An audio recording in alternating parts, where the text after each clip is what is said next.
Bismillahirrahmanirrahim. Assalamualaikum warahmatullahi wabarakatuh. Saya Emma Fitriana dari program Studi Ekonomi Islam dengan NIM C1F018-012 ingin mempresentasikan mengenai sistem keuangan syariah.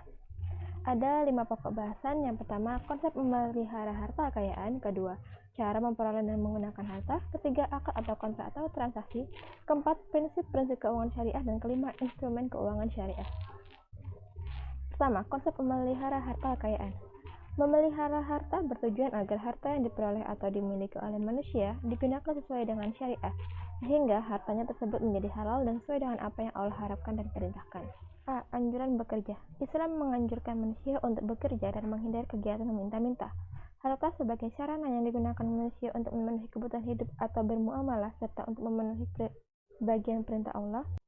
B. Konsep kepemilikan harta. Menurut Islam, kepemilikan harta kekayaan pada manusia terbatas pada kepemilikan kemanfaatannya selama masih hidup di dunia, dan bukan kepemilikan secara mutlak, karena pemilik mutlak harta hanyalah Allah Subhanahu wa Ta'ala.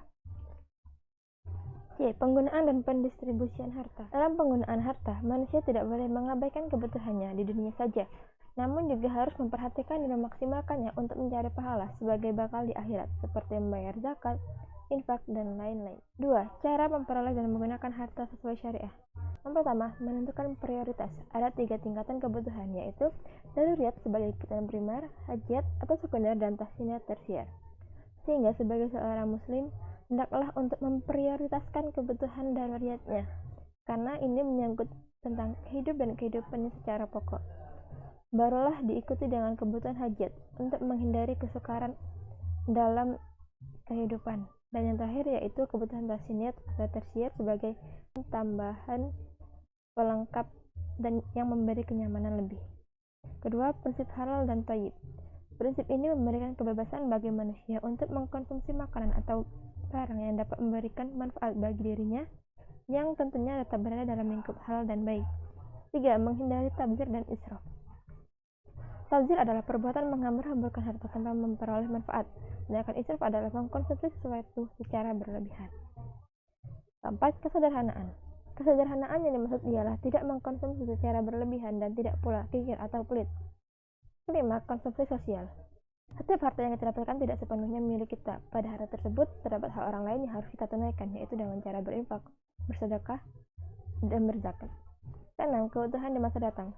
Harta digunakan untuk motif berjaga-jaga di masa depan dengan cara menabung atau berinvestasi, serta menjaga amal jariah untuk bekal di akhirat kelak.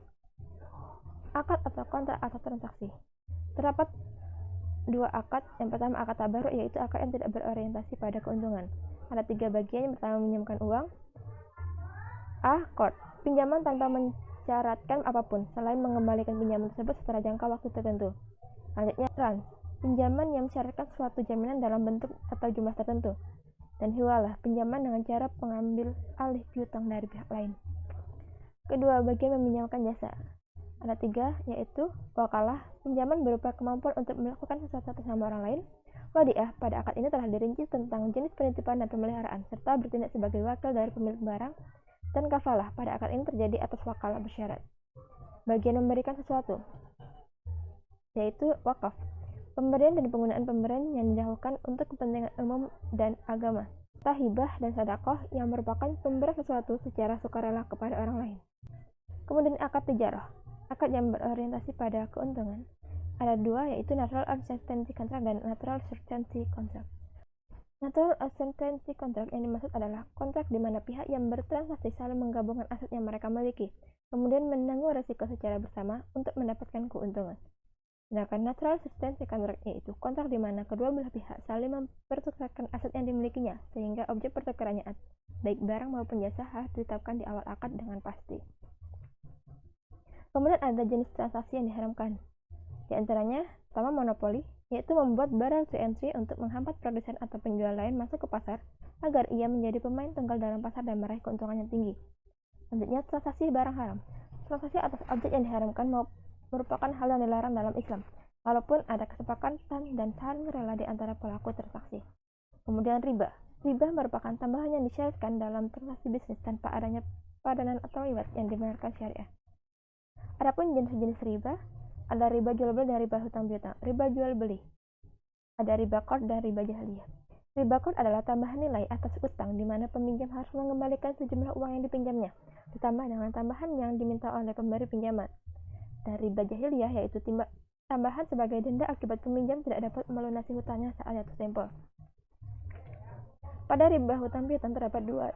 Pertama, riba fard, yaitu pertukaran barang sejenis dengan kadar kuantitas dan kualitas yang berbeda, serta barang yang dipertukarkan merupakan barang ribawi. Dan riba nasiah, yaitu penangguhan penyerahan atau penerimaan jenis barang ribawi dengan barang ribawi lainnya. Lanjutan untuk jenis transaksi yang diharamkan, itu perjudian atau maisir, yang maksudnya adalah transaksi antar dua orang atau lebih dengan saling menyerahkan uang masing-masing, kemudian mengadakan satu permainan, di mana pihak yang mana akan mendapatkan uang tersebut. Kemudian transaksi gharar, yang dimaksud adalah transaksi yang tidak lengkap informasinya, disebabkan ketidakjelasan mengenai kuantitas, kualitas, harga, dan sebagainya. Kemudian penipuan, yaitu salah satu pihak tidak mengetahui informasi yang diketahui pihak lain, dan terjadi dalam 4 hal yaitu dalam kuantitas, kualitas, harga, dan waktu penyerahan. Prinsip-prinsip keuangan syariah. Yang pertama, pelarangan riba. Sistem riba menguntungkan pemberi pinjaman hanya melalui perjanjian keuntungan yang disetujui di awal perjanjian, sehingga riba ini dilarang dalam Islam. Kedua, pembagian risiko. Risiko yang timbul tidak hanya ditanggung oleh penerima modal, akan tapi juga pemberi modal sesuai dengan kesepakatan mereka. Ketiga, uang sebagai modal. Uang dapat bersifat produktif, dapat menghasilkan barang dan jasa bersamaan dengan sumber daya lainnya guna mendapatkan keuntungan atau laba. Keempat, larangan spekulatif, yaitu pelarangan untuk transaksi yang memiliki tingkat ketidakpastian yang sangat tinggi seperti judi misalnya. Kelima, akad atau kontrak, perjanjian sebagai sesuatu yang diharuskan dalam sebuah transaksi sehingga seluruh kewajiban dan pengungkapan yang terkait dengan kontrak harus dilakukan. Keenam, yaitu aktivitas sesuai syariah. Seluruh kegiatan usaha haruslah merupakan kegiatan yang diperbolehkan menurut syariah dan tidak mengandung unsur-unsur yang diharamkan. Poin pembahasan yang kelima yaitu instrumen keuangan syariah. Ada 3 bagian. Ada akad investasi. Yang pertama, mudharabah, yaitu bentuk kerjasama antara dua pihak atau lebih. Pemilik modal sebagai sahibul mal menitipkan sejumlah modal kepada pengelola sebagai mudharib untuk menjalankan kegiatan usaha dengan nisbah bagi hasil sesuai dengan kesepakatan, serta kerugian akan ditanggung oleh pemilik dana sepanjang tidak ada hal yang disengaja atau kelalaian dari mudharib. Kedua, musyarakah, yaitu kerjasama antara pemilik modal yang bertujuan untuk menggabungkan modal dan melakukan usaha dalam persekutuan serta membagikan keuntungan sesuai dengan kesepakatan. Sedangkan kerugian ditanggung sesuai dengan jumlah modal yang dikontribusikan.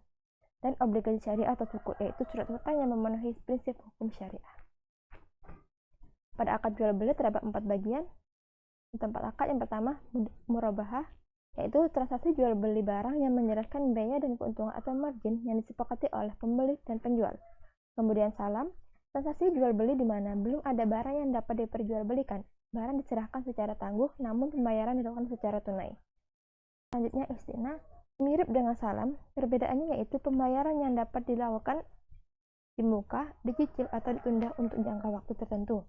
Dan yang terakhir yaitu ijarah, akad sewa guna usaha antara pemilik benda yang akan disewakan dengan penyewa yang tujuannya untuk memperoleh manfaat atas benda yang akan disewakan. Sekian presentasi dari saya. Jazakumullah khairan, semoga dapat bermanfaat bagi kita semua.